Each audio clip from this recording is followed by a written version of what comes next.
Nah, bahasanya agak kasar, terkesan menyalahkan Muhammadiyah yang menetapkan.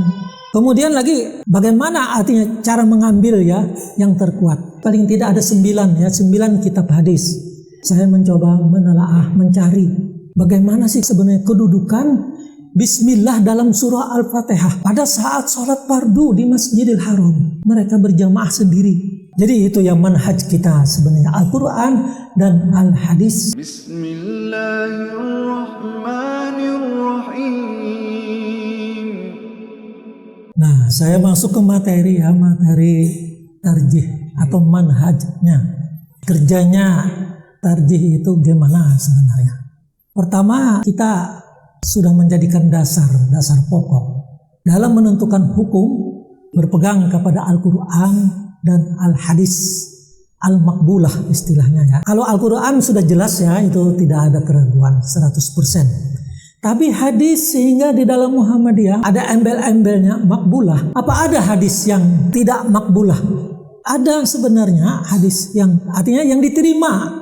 Tapi bahasa diterima itu bukan berarti main pilih Muhammadiyah, tidak.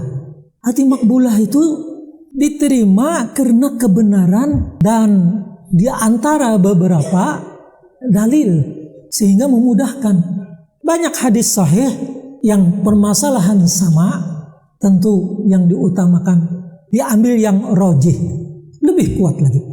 Umumnya dilihat dari sanadnya, kemudian dari matannya, baru kita mengambil menjadikan sebagai dalil.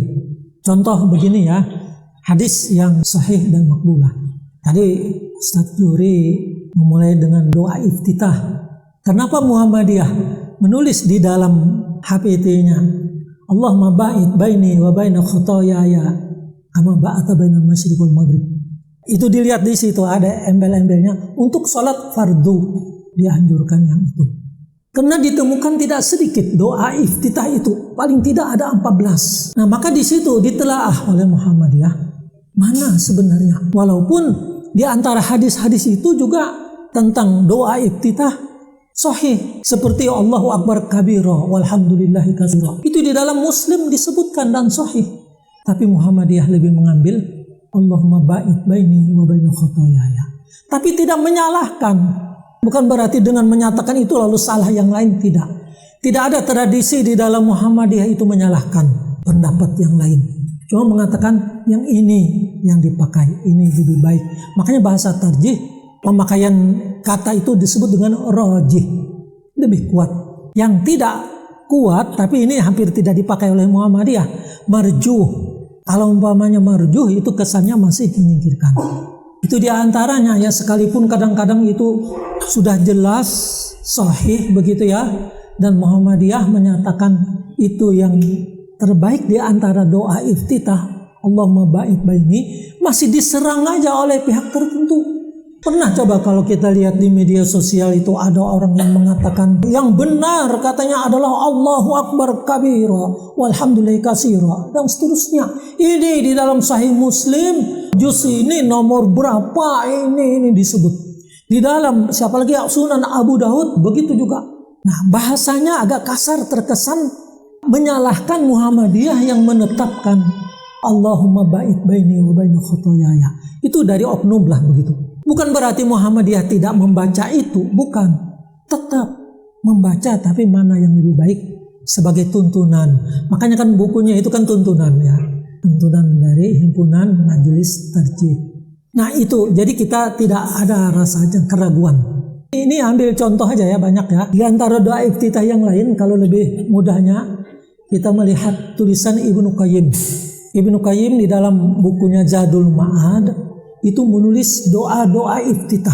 Ada yang beliau menyebut secara umum, ada yang beliau menyebut doa iftitah ini dibaca untuk sholat apa. Seperti hadis Aisyah umpamanya ya, satu yang mungkin kita biasa ya, sholat tahajud. Sholat tahajud, doa iftitahnya yang dibaca oleh Aisyah dari Rasulullah itu lain daripada doa yang dilakukan sholat fardu. Bukan Allahumma ba'id baini wa baina khotoyaya, bukan juga Allahu Akbar kabira, tapi dia apa?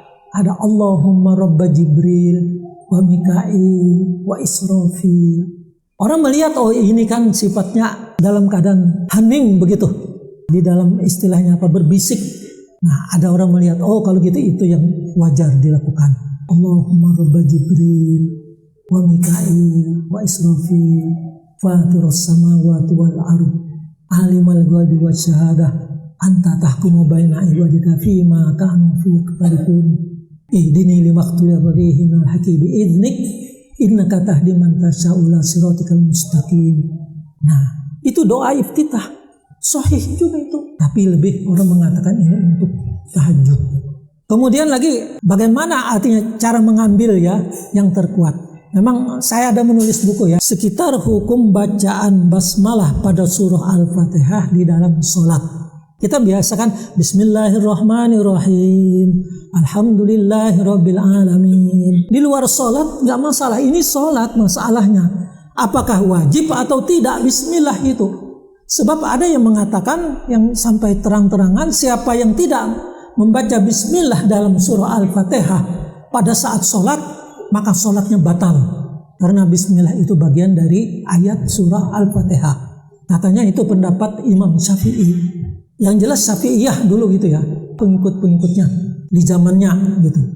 Karena dalam pendapat lain mengatakan Imam Syafi'i tidak mengatakan wajib juga. Walaupun beliau menyebut itu memang dari surah Al-Fatihah. Tapi pengikutnya ada dari siapa begitu kan yang mengatakan wajib, sehingga kalau orang yang meninggalkan itu dengan sengaja batal. Bahkan tidak sengaja pun batal. Hal yang demikian Muhammadiyah menjadikan pembahasan dan saya sampai sekarang tidak menemukan juga secara jelas bagaimana pendirian Muhammadiyah terhadap surah Al-Fatihah tentang bacaan basmalah. Di dalam himpunan keputusan tarjih saya tidak menemukan ketegasan. Masih ada yang membolehkan bismillah bil jahar dengan bisir. Sekarang tidak dengan jahar dan tidak dengan sir. Langsung gitu Allahu Akbar, Alhamdulillahirabbil alamin. Bagaimana begitu kalau kita membacanya langsung?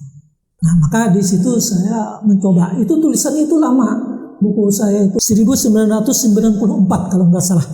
Tapi baru sekarang dicetak ulang itu. Nah, di situ ringkasnya saya tidak menemukan ada hadis sahih yang menyatakan bahwa bismillah itu dari surah Al-Fatihah. Ada yang memang membaca, dianjurkan begitu membaca.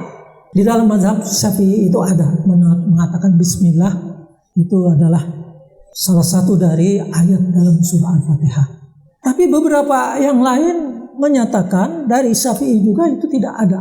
Lebih-lebih di antara pengikut Imam Syafi'i itu menggunakan hadis Muslim yang tentang qasamtus sholata baini wa baina abdi. Di situ tidak menyebutkan bismillah. Begitu juga pada saat saya sampai menelaah ilmu kalam yang menjadi pegangan ulama Imam Syafi'i, Asy'ari dan Maturidi. Saya temukan dia menulis hadis itu yang terkesan dia tidak menyebutkan bahwa bismillah itu dari surah Al-Fatihah. Walaupun dia tidak langsung begitu ya. Kenapa melihat kepada ilmu kalam? Itu kan membahas surah Al-Fatihah kandungan tauhidnya bagaimana? Tidak lepas itu kan dari kandungan tauhid. Karena di situ nama Allah, sifat Allah itu ada. Kan disebut di situ. Tapi mereka mengatakan begitu sederhananya surah Al-Fatihah, maka kata-kata bismillah itu sudah ada di dalam surah Al-Fatihah ayat pertama dan kedua. Alhamdulillahirabbil alamin arrahmanirrahim. Sudahlah bismillah itu ada di situ dan tidak terulang karena kesempurnaan surah Al-Fatihah dengan tidak mengulang. Nah, itu diantaranya kan hujah mereka. Nah, jadi beberapa hadis, paling tidak ada 9 kitab hadis. Saya mencoba menelaah, mencari bagaimana sih sebenarnya kedudukan bismillah dalam surah Al-Fatihah. Di antara 9 itu memang banyak terulang. Umpamanya ya, mulai Bukhari, Muslim, kemudian Abu Dawud, Nasa'i, Ibnu Majah, Ahmad, Imam Malik, At-Tirmizi, Al-Hakim, Kutubut Tis'ah namanya. Nah, saya tulis di situ di dalam buku itu tentang bismillah. Kedudukannya begitu. Tidak saya temukan bismillah itu sebagai ayat salah satu ayat dalam surah Al-Fatihah. Dan lagi dari segi nama ya, nama tentang surah Al-Fatihah itu banyak. Cuma saya menulis di buku itu ada 16 aja nama surah Al-Fatihah. Surah Al-Quran banyak yang diberi nama dengan ayat yang lebih utama atau ayat pertama disebutkan di situ, maka salah satu kata itu menjadi nama surah, tapi tidak mutlak gitu ya. Namanya Al-Mulk, tabarakalladzi biyadihil mulku. Nah itu pada awal ayat. Kalau Al-Baqarah karena lebih unggul, Ali Imran lebih gitu. Yang lain itu banyak ya. Apalagi surah-surah pendek, wadduha diambillah ad-duha. An-Nas qul a'udzu birabbin nas. Al-Falaq qul a'udzu birabbil falaq. Kalau qul huwallah diambil dari pengertian Al-Ikhlas. Qul ya ayyuhal kafirun disebut Al-Kafirun. Tapi tidak ada dalam surah pendek seperti surah Al-Fatihah diambil dari surah Basmalah, itu enggak ada. Atau surah Allah apalagi. Atau surah Ar-Rahman, tidak. Dia ada surah Ar-Rahman pada surah yang lain. Surah Ar-Rahim tidak. Dari kata-kata Bismillahirrahmanirrahim diambil salah satu kata untuk nama surah, nggak ada. Tapi diambil dari surah Alhamdu, itu paling tidak ada 3 di antara ulama ahli tafsir. Salah satunya Imam Bukhari. Imam Bukhari menamakan surah Al-Fatihah itu dengan surah Alhamdu. Ada lagi apa? Ashabul Masani, 7 yang berulang. Ada lagi dari kandungannya ada Asy-Syifa dan lain sebagainya. Itu mengisyaratkan bahwa bismillah itu bukan dari surah Al-Fatihah. Dan tidak diambil dari katanya di situ untuk sebagai nama surah. Yang justru diambil dari Alhamdu. Paling tidak yang saya temukan ada 3. Sehingga dalam hal ada orang yang membaca bismillah, kita tidak salah untuk menjadi makmum. Apakah dia membacanya secara jelas atau sir. Tidak perlu kita membatalkan sholat. Tapi kita berharap juga kepada mereka yang mensyaratkan membaca bismillah, pada saat dibaca sir hendaknya jangan menolak lah. Ya gitu. Tetap aja jangan sampai mengatakan batal. Ini pernah kami ya di musim haji banyak ada satu jamaah yang dibimbing oleh ya pembimbingnya yang tidak mau meninggal bismillah. Pada saat sholat fardu di Masjidil Haram, mereka berjamaah sendiri. Benar ini. Coba apa alasannya? Ustadz pembimbing kami itu jangan mau berimam dengan ya ujung-ujungnya lalu Wahabi itu aja dengan imam masjid. Kenapa? Karena kada bismillah. Jadi kalau ya datang ya belakangan gitu lah, atau ya pokoknya bermakmum berimam bang sendiri ya berkelompok, tapi sudah meninggal nih pembimbingnya. Di Madinah ternyata yang mereka mengharapkan arba'in 40 mereka berjamaah sendiri, tapi tetap di masjid walaupun tidak di dalamnya. Jadi yang di luar, ini keterlaluan. Kenapa? Alasannya si imam tidak berbismillah. Saya pernah ya, karena waktu itu saya ikut di jamaah di situ membimbing. Pak, ikut aja lah dengan itu. Itu bismillahnya sir, itu dia pelan. Enggak katanya, memang enggak dibaca.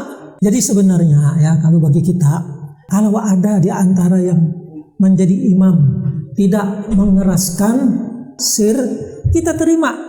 Bahkan kalau tidak membaca pun, yakini itu surah Al-Fatihah berdasarkan hadis riwayat Muslim terutama sekali. Nah, jadi pegangan yang inti. Bahkan di dalam himpunan putusan tarjih kita itu ditulis tentang basmalah itu hadis Muslim yang dimana Rasulullah bersabda, qasamtus sholata baini wa baina abdi ismain idza qala alhamdulillahi rabbil alamin. Allah telah membagi surah Al-Fatihah menjadi 2 bagian. Dimulai apa? Apabila hambaku idza qala al-abdu alhamdulillah, kata Allah, ini hadis qudsi kan, apabila hambaku itu membaca alhamdulillahirabbil alamin, qultu hamadani abdi, hambaku memuliakanku. Di situ ditunjukkan bahwa mulai Al-Fatihah yang kita berkomunikasi dengan Allah di saat sholat adalah mulai bacaan alhamdulillah. Maka disitulah ayat. Nah itu yang dipakai oleh Muhammadiyah sebenarnya. Tapi sekali lagi Muhammadiyah tidak melarang, karena tidak juga harus menyatakan tidak sah orang yang membaca dengan keras atau dengan sir. Tapi kita berharap kalau ada yang tadi kan ada yang imamnya dari Muhammadiyah, umpamanya di masjid apa, ternyata dia tidak dengan jahar, dengan sir, hendaknya yang lain menerima lah, jangan sampai menolak. Itu diantaranya. Jadi manhaj atau metode Muhammadiyah mencari yang terkuat dari yang beberapa dalil, sehingga di situ ada hadis makbulah, pengertiannya itu diterima kalau itu harus menggunakan hadis. Nah, jadi tidak asal ditemukan begitu, atau karena keterkaitan dengan mazhab, karena mazhabku ini lalu diambil tanpa ada penelitian, tidak. Tapi Muhammadiyah dengan mazhab jelas juga memperhatikan, sehingga kalau Muhammadiyah kadang-kadang disebut tidak bermazhab, sama sekali bukan itu. Artinya Muhammadiyah tidak satu mazhab, tapi mencari mana yang lebih benar. Kalau Bapak-bapak tahu ya sejarahnya mazhab itu di zaman pemerintahan Harun ar-Rasyid, tidak salah. Itu tumbuhnya mazhab itu tidak sedikit, ratusan. Bahkan kalau kita baca di bukunya Muhammad Al-Amin, Duhal Islam, itu 500-an mazhab pada saat itu. Walaupun kecil-kecil begitu kan, tapi ada pengikut. Satu ustadz mempunyai pengajian, begitu di situ kelompok berapa ustadznya, keren juga itu, hebat begitu kan. Tapi pada saat Harun ar-Rasyid melihat hal yang demikian, dia menyederhanakan bahwa paham yang perlu kita pegang, kita ikut mana yang banyak pengikutnya, dan itu yang kita tentukan. Dasarnya itu aja. Bukan berarti mana yang lebih alim, karena tidak sedikit orang yang lebih alim ini ya, kita lebih alim daripada imam mazhab pada zamannya. Ada yang terkenal dengan Imam Waqi. Imam Waqi itu gurunya Imam Syafi'i. Kehebatan beliau itu luar biasa, banyak ilmunya. Tapi ya di dalam hal menulis mungkin kurang. Sufyan Ats-Tsauri, dan banyak begitu kan ulama-ulama. Nah, pendapat-pendapat beliau itu juga tidak sedikit. Dan bahkan ada yang memang dibukukan dari ulama-ulama besar itu, tulisan beliau yang dibukukan, tapi sayangnya buku-buku itu kan disirnakan, diceburkan ke sungai oleh pasukan Mongol. Waktu pasukan Mongol itu mereka itu ditimpa kelaparan, maka mereka menyerang daerah-daerah yang kaya, yang sejahtera, Irak dan Syria begitu. Dia masuki di situ. Kalau tidak mencuri mati katanya, maka lebih baik kita mencuri. Bergeraklah mereka. Lalu upayanya itu pada kesudahannya ingin menyeberang sungai Efrat. Jembatan belum ada, tidak ada penyeberangan. Bagaimana untuk bisa menyeberang ke daerah yang setelah dia menguasai di satu daerah untuk ke seberang yang lebih kaya? Maka caranya apa? Dia ya dengan menggunakan kuda, mengangkut buku-buku yang di perpustakaan, tulisan para ulama, diangkut kemudian ditumpukan di sungai Efrat agar bisa menyeberang. Ditumpukan, dibikin jembatan sehingga air yang bersih jernih berubah menjadi biru kehitam-hitaman. Kenapa? Karena lunturnya tinta dari tumpukan ribuan buku yang dijadikan jembatan agar kuda ini bisa menyeberang dengan cepat.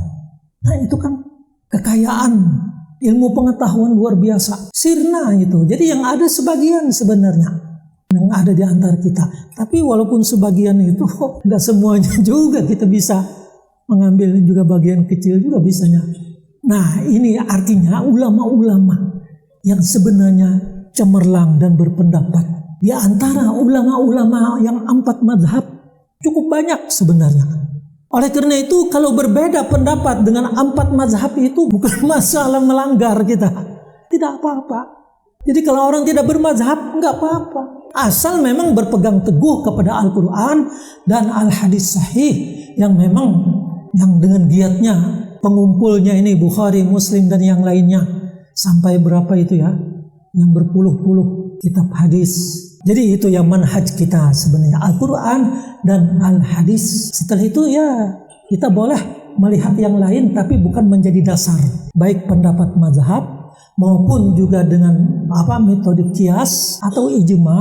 Nah itu ya sehingga berkembang. Termasuk ya tadi yang kita jelaskan tahagiti ini kan.